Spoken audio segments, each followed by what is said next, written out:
ابراہیم علیہ السلام سے یہ سلسلہ کیسے شروع ہوا؟ ابراہیم علیہ السلام کون ہیں؟ ان کی ہستی کیا ہے؟ ابراہیم علیہ السلام وہ نبی ہیں جن پر ساری امتوں کا اتفاق ہے۔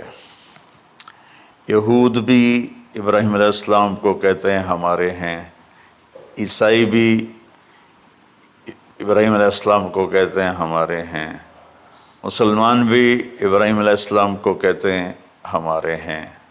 آگے پھر یہود موسیٰ علیہ السلام پر رک جاتے ہیں اور عیسیٰ علیہ السلام کا انکار کرتے ہیں، عیسائی عیسیٰ علیہ السلام پر رک جاتے ہیں اور محمد مصطفیٰ صلی اللہ علیہ وسلم کا انکار کرتے ہیں۔ ان ابراہیم لأواہ حلیم، ان ابراہیم لأواہ حلیم، ابراہیم بہت مہربان رونے دھونے والے تھے، اور ابراہیم کا مطلب بھی ہے مہربان باپ، مہربان باپ۔ ابراہیم علیہ السلام کی کہانی تو بہت لمبی ہے، اسے سنانے کے نہ مجھے سکت ہے اور نہ ہی آگے جو ہم کاسٹ کرتے ہیں اس میں اتنی ہمت ہوتی ہے، تو ہم شروع ہی کرتے ہیں کہ ابراہیم علیہ السلام سے اللہ نے اپنے بچے کی قربانی کیسے لی، پیچھے سارے واقعات کو چھوڑ کر۔ ابراہیم علیہ السلام کو جب آگ میں ڈالا گیا اور اللہ تعالیٰ نے ان کو آگ سے زندہ سلامت باہر نکالا، تو پھر انہوں نے ہجرت فرمائی اور مصر گئے۔ مصر کا جو بادشاہ تھا وہ ہر آنے والی عورت کو زبردستی ایک رات اپنے کمرے میں رکھتا تھا، تو اس نے حضرت سارہ علیہ السلام کو بھی قبضہ کر کے اپنے کمرے میں رکھا۔ جو ہی ہاتھ بڑھاتا اس کا ہاتھ سوکھ جاتا، پیچھے کرتا تو ٹھیک ہو جاتا، پھر ایسے ہاتھ بڑھاتا سوکھ جاتا، پھر پیچھے کرتا ٹھیک ہو جاتا، پھر ایسے ہاتھ بڑھایا سوکھ گیا، پھر پیچھے کیا ٹھیک ہو گیا۔ تو اس نے کہا یہ تو کوئی اور ہی بات ہے، تو اس نے اپنی بیٹی حضرت ہاجرہ وہ ان ابراہیم علیہ السلام کے نکاح میں دے دی۔ ابراہیم علیہ السلام اس وقت 70 سے اوپر جا چکے تھے اور حضرت ہاجرہ 22 سال کی تھی۔ یہ 3 افراد کا قافلہ ہجرت کر کے فلسطین پہنچا، اور ابراہیم علیہ السلام کی عمر گزر گئی۔ رب ہب لی من الصالحین، یا اللہ کوئی نیک بچہ دے، یا اللہ کوئی نیک بچہ دے۔ اولاد کا نیک ہونا ضروری ہے، ڈاکٹر بنے، انجینئر بنے، عالم بنے، مفتی بنے، ان میں سے کوئی چیز ضروری نہیں، اولاد کا نیک ہونا ضروری ہے، اور اس کے لیے والدین کو ٹائم دینا پڑے گا، والدین کو محبت دینی پڑے گی، والدین کو گود دینی پڑے گی، والدین کو شفقت دینی پڑے گی، ورنہ اولاد اور ماں باپ 2 کنارے بن جائیں گے۔ کچھ تقریباً 84 سال کی عمر میں اللہ تعالیٰ نے حضرت ہاجرہ سے بیٹا دیا، سارہ کی بجائے ہاجرہ سے بیٹا دیا۔ حضرت اللہ کی حکمت تھی، اللہ بھی یہی چاہ رہے تھے، تو حضرت سارہ کو بڑی تکلیف ہونے لگی، کہنے کہ اس بچے کو مجھ سے دور کرو، اس بچے کو مجھ سے دور کرو، میں دیکھ نہیں سکتی۔ تو جبریل آئے کہ اللہ تعالیٰ بھی فرما رہے ہیں کہ اسے یہاں سے دور کرو، کہ کہاں لے جاؤں؟ کہ یہ ہم بتائیں گے کہاں لے جانا ہے۔ تو جبریل انسانی شکل میں اونٹ پہ سوار ہو کر تشریف لائے، اور پیچھے حضرت ابراہیم علیہ السلام اپنی اونٹنی پر، بچہ بیگم، اور آگے جبریل رہبر کے طور پر۔ فلسطین سرسبز ہے، کہیں خشک ہے، لیکن پانی ہے، اچھی آبادی ہے۔ چلتے چلتے چلتے چلتے 1 مہینہ کا سفر کرنے کے بعد جب وہ علاقہ شروع ہوا جہاں کالے پہاڑ، کالے پتھر، کوئی پتا نہیں سبزے کا اور کوئی نشان نہیں پانی کا، وہاں سے چلتے چلتے چلتے 4 پہاڑوں کے اندر ایک وادی سی آئی۔ جب وہاں پہنچے تو جبریل کہنے لگے اللہ کے نبی یہاں ہاجرہ اور اسماعیل کو چھوڑ دیں۔ جب وہ آگ میں جا رہے تھے نا ابراہیم علیہ السلام، تو ایک لفظ نہیں بولے، بس نے کہا حسبی اللہ و نعم الوکیل۔ لیکن جب جبریل نے کہا یہاں چھوڑ دیں تو ایک دم بولے یہاں کیسے چھوڑ دوں، یہاں تو کچھ بھی نہیں ہے، یہ کیسے رہیں گے؟ کہ یہ آپ کے رب کی منشا ہے، یہاں اللہ کا گھر بنے گا، یہاں اس بچے کی نسل سے ایک آخری نبی پیدا ہوگا جو پورے عالم کو روشن کرے گا، آپ چھوڑ دیں۔ تو وہ وہاں 3 دن رہے، ان کے لیے ایک چھپر سا بنایا لکڑیاں کاٹ کے، یا 2 دن رہے یا 1 دن، یہ تو کوئی تحقیق کوئی نہیں ہے، لیکن ایک چھپر سا ان کو بنا کے دیا ایسے، یعنی اس ایک اوپر وہ لکڑیوں کی چھاؤں کر دی اور نیچے ایسے بانس سے گاڑ دیے اور چل پڑے۔ تو حضرت ہاجرہ فرمانے لگے آپ کہاں جا رہے ہیں؟ اتنا بڑا امتحان تھا کہ جواب نہیں دینا، بس چپ کر کے چلو۔ انہوں نے پھر پوچھا آپ مجھے چھوڑ کے کیوں جا رہے ہیں؟ آگے سے خاموشی، چلتے چلتے 3 میل تک وہ اس طرح چلی۔ جب وہ کدئی پہنچیں تو اس وقت ان کو خیال آیا یہ اللہ کے نبی ہیں، کہیں ان کو اللہ نے نہ کہا۔ تو ان کا اللہ امرک، کیا آپ کو اللہ نے کہا کہ مجھے چھوڑ دیں؟ کہنے لگے ہاں، یوں کیا۔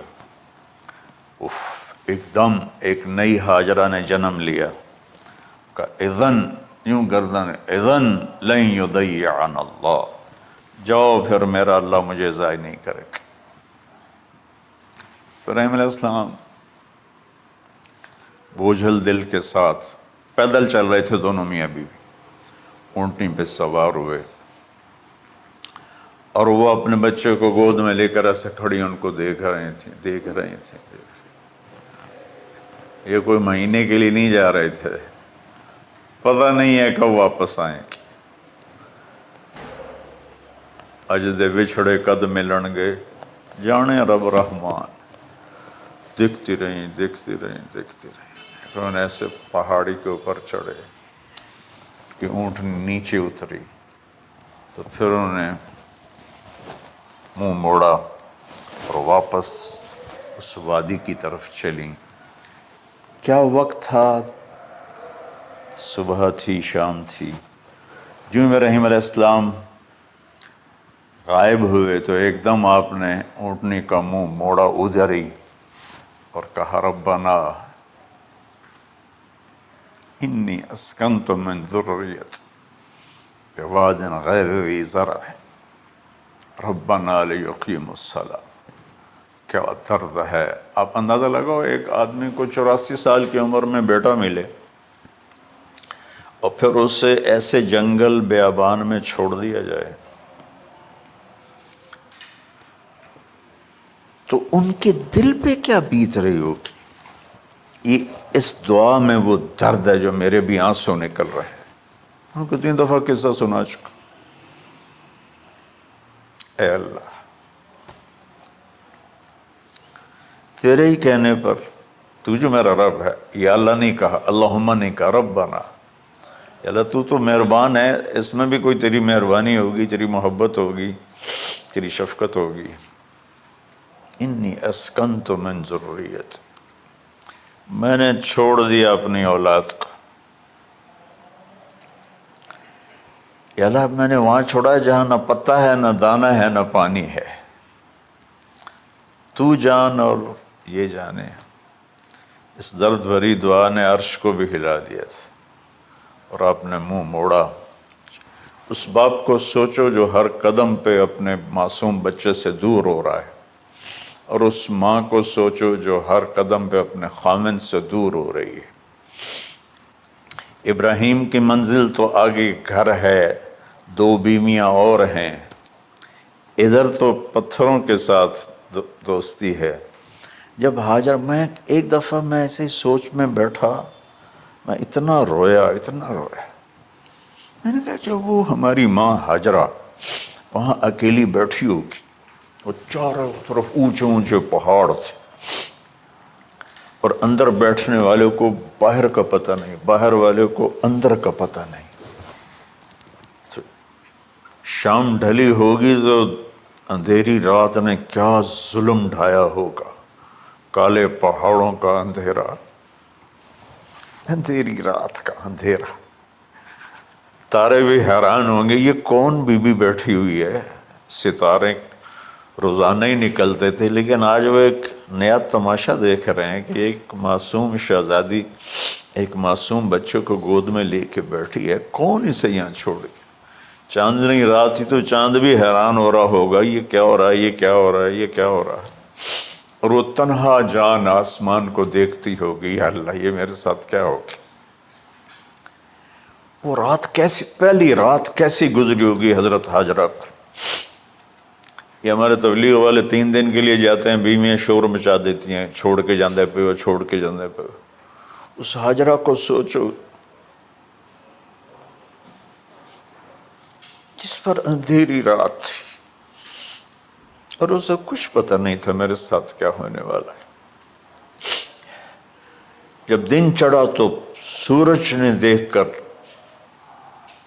اس کی آنکھیں پھٹ گئیں کہ یہ کیا ہے. وہ تو کسی پہ رحم نہیں کرتا. اس کی آگ نے پتھروں کو تپایا، میری ماں ہاجرہ کے چھپر کو تپایا اور تڑپا کے رکھ دیا. ایک چھوٹا سی مشکیزہ تھا پانی کا، اس سے گھونٹ گھونٹ پی کے ان کے منہ میں بھی ڈال رہی تھی. اس مشکیزے پر 3 دن گزرے، پانی ختم ہو گیا. ہم 92 کے حج میں پھنس گئے. مزدلفہ سے پہلے تو ہماری بس میں پانی کوئی نہیں تھا. جو اس وقت ہمارا حال ہو، ہمیں پتہ تھا 2-4 گھنٹے کے بعد پانی ہے، لیکن جو اس وقت بچے بھی تھے، چیخ و پکار تھی. ہاجرہ کی چیخیں کون سن رہا تھا؟ اور ادھر اسماعیل کی دھاڑ دھاڑ شروع ہو گئی، پیاس کی وجہ سے، بھوک کی وجہ سے. بے بس ماں دیکھ رہی ہے، میں کیا کروں.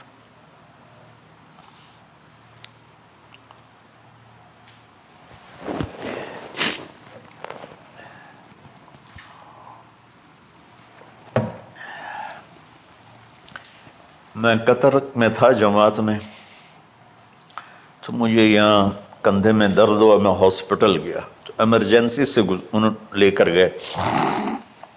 ایک بچہ تڑپ رہا تھا اس میں،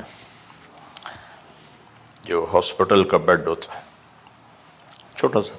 اس کی ماں ٹیک لگا کر نا اس کو یوں دیکھ رہی تھی. مجھے نہیں پتا وہ کون ہے، مجھے نہیں پتا اس بچے کو کیا ہے، لیکن آپ یقین مانیں یہ جو میرے آنسو ہیں اس عورت کی وجہ سے، کہ جس خاموش ساز خاموش فریاد سے معمور ہیں ہم.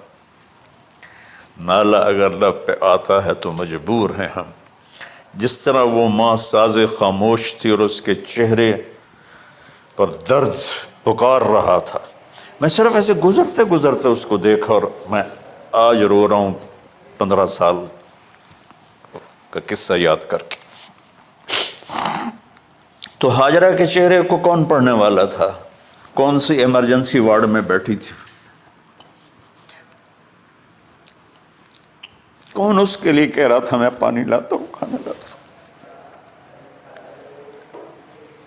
موت تھی دونوں ماں بیٹی کی. تو یہ بے قراری میں صفا مروہ کی دوڑ لگائی. انہیں پتا تھا کچھ نہیں ہے.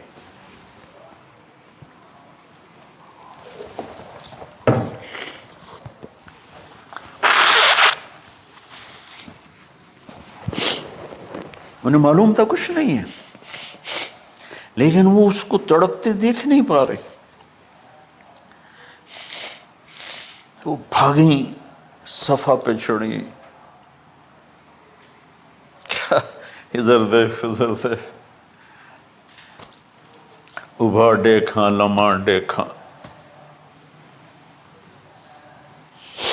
ڈٹھی دل کو دیواں ٹیکاں، سجن مل سم کے مر پوساں۔ یہ ہماری سرائکی کا شاعری ہے۔ مشرق دیکھتے ہوں، مغرب دیکھتے ہوں، دائیں بائیں دیکھتے ہوں، کوئی ہے میری فریاد سننے والا۔ یہ حالت تھی اس وقت ام اسماعیل کی۔ نیچے اتری جہاں وہ ٹیوب لائٹس آتی ہیں، وہاں وہ نیچے ہو گئے اور بچہ غائب ہو گیا، تو دوڑ لگاتے۔ مصر کی شہزادی اور مکے کے نوکدار پتھروں کے اوپر دوڑ رہی۔